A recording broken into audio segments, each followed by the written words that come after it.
c'est le rôle normal d'un think tank. Pas cependant. Parce qu'aujourd'hui, nous voulons réfléchir sur des problématiques qui ont suscité beaucoup de passion au Sénégal, entre 2019 et maintenant. Mais je pense qu'aujourd'hui, le Sénégal ouvre de nouvelles perspectives. C'est pour ça qu'on a parlé de nouveaux paradigmes. Et aujourd'hui, le panel d'experts qu'on a réussi à rassembler nous donne de l'espoir, comme quoi le Sénégal peut faire partie de la cour des grands dans les prochaines décennies. Et aujourd'hui aussi, moi j'ai l'espoir que la jeunesse sénégalaise devrait pouvoir trouver des opportunités de développement et de croissance et aspirer à un meilleur bien-être.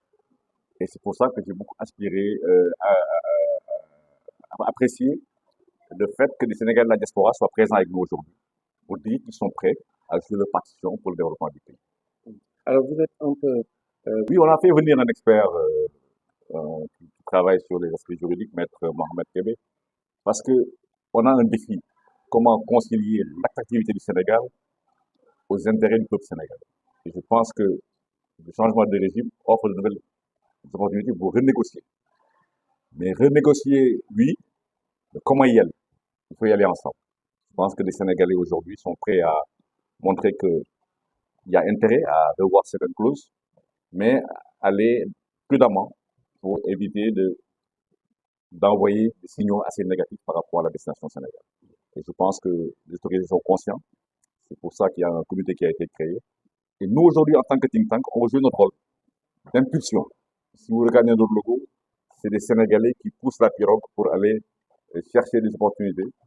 Et je pense que ce n'est pas à nos jeunes d'aller vers l'océan.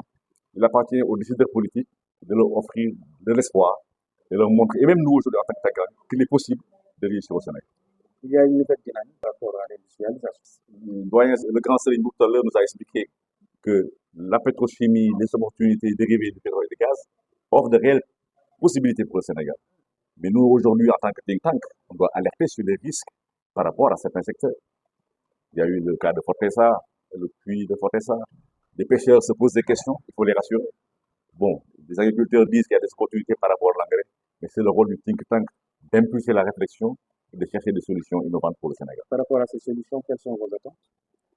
En tout cas, faire une belle moisson au sortir de ces journées. Nous avons 6 panélistes, 4 discutants qui sont là. Nous avions invité 125 personnes, nous avons reçu presque 90 qui sont présents. Et je pense que le taux de retour et de présence des acteurs nous rassure. Et maintenant, c'est le défi du reporting et le mettre à la disposition des autorités sénégalaises que nous avons invités. Mais je pense qu'aujourd'hui, c'est une bonne démarche par rapport à une action citoyenne. Donc, que les citoyens sénégalais jouent leur partition et ont leur mot à dire dans le développement du pays. Le Sénégal n'a pas eu... Bon, aujourd'hui, je travaille dans le privé, dans la promotion de la destination Sénégal.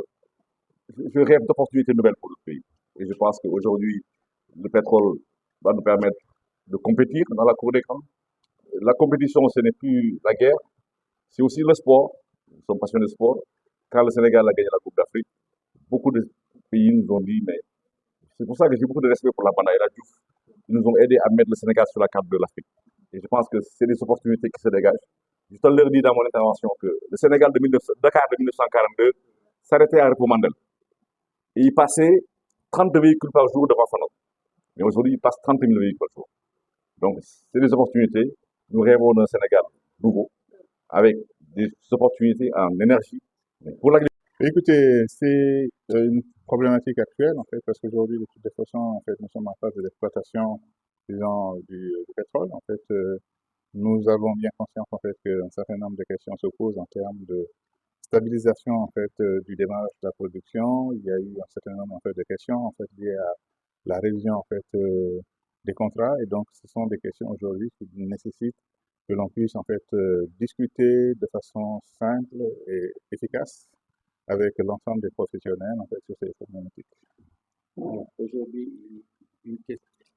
Ce sont des questions, en fait, qui sont d'actualité. De toutes les façons, il est important que l'on puisse faire un point d'étape, voir quelle est la situation aujourd'hui, disons, de la préparation, en fait, de la mise en production, ce qui veut dire, en fait, qu'il faut faire un point de, disons, en fait, d'actualité financière, quels sont les coûts réels, en fait, de l'exploitation, parce que ce sont des coûts qui vont déterminer, disons, le partage des ressources. Donc, la première chose, c'est de pouvoir avoir une vision complète des coûts de production initiaux et de pouvoir par la suite, en fait, vérifier le timing, disons, en fait, de partage des ressources. Donc, c'est important, en fait, de pouvoir bien cadrer, si vous voulez, le processus opérationnel, disons, de partage des ressources. Donc, ce sont des questions, forcément, en fait, qui amènent les parties, en fait, à mieux se comprendre, à définir un cadre, disons, en fait, de travail et puis surtout, en fait, de résolution des divergences qui peuvent, ci et là, se poser. En termes de perspective, le Sénégal, Ben, déjà, en fait, à une croissance de sa production pétrolière puisque, et gazière. Nous sommes déjà en phase de démarrage, en fait, et on a eu d'heureuses surprises de voir que les prévisions initiales, disons, d'environ 10 millions de barils, en fait, sont passées à quasiment, en fait, à 16 millions de barils, ce qui est quand même, en fait, une bonne performance de production. À cela s'ajoute le fait que nous avons également d'autres investissements, en fait, sur les champs pétroliers nationaux, notamment Yakar-Teranga, qui est aujourd'hui, en fait, une belle perspective gazière. Donc, le Sénégal aujourd'hui se positionne comme un acteur reconnu sur le continent africain dans le domaine en fait gazier et également en fait pétrolier, mais dans une moindre mesure. Ce qui veut dire que nous avons aujourd'hui des marges de développement de l'économie en fait intéressantes auxquelles il faudra ajouter toute la discussion sur le contenu local et la capacité du pétrole à pouvoir être un effet d'entraînement pour l'économie. Oui, il faut simplement en fait que d'une part en fait que nous puissions tirer en fait un certain nombre d'enseignements de ce qui n'a pas marché ailleurs. Et je crois qu'il y a eu tout un ensemble de discussions préparatoires, tant au plan législatif en fait, par exemple le fait qu'il ne faille pas hypothéquer en fait les productions futures avant même qu'elles n'aient été produites. Ça c'est déjà un principe de prudence, de sorte à ce qu'on puisse vraiment avoir une production qui soit en fait réel- en, en adéquation avec les attentes en fait des régimes en place. Donc déjà de ce point de vue c'est pas mal. Le principe disons en fait de la dotation d'un fonds intergénérationnel, ça permet de mettre en place en fait des modalités d'investissement. Donc de façon générale, je crois que ce qui permet au Sénégal de pouvoir vraiment en fait tirer la leçon en fait des échecs ci et là enregistrés en Afrique, c'est le fait de pouvoir mettre en place un cadre concerté et une vision nationale en fait de l'exploitation. Et c'est de ce point de vue que l'ensemble des initiatives citoyennes, en fait, dont ce forum d'initiatives citoyennes, en fait, constitue un élément, disons, de plus-value, en fait, à la discussion sur les problématiques pétrolières et gazières. Bon, vous savez, les investisseurs aujourd'hui, ils ont en fait l'œil rivé sur les tableaux de bord en fait de production et de tableaux de bord financiers, qu'il puisse y avoir en fait des phénomènes d'adaptation des contrats à la réalité en fait des contextes n'est pas quelque chose de nouveau. Donc, c'est une industrie qui a une expérience plus que centenaire dans la négociation et de toutes les façons, l'État du Sénégal également a l'expérience un peu de tout l'acquis, disons en fait des négociations enregistrés en Afrique, mais ailleurs dans le monde. Donc, nous avons des professionnels qui sont outillés pour pouvoir, en fait, gérer de façon intelligente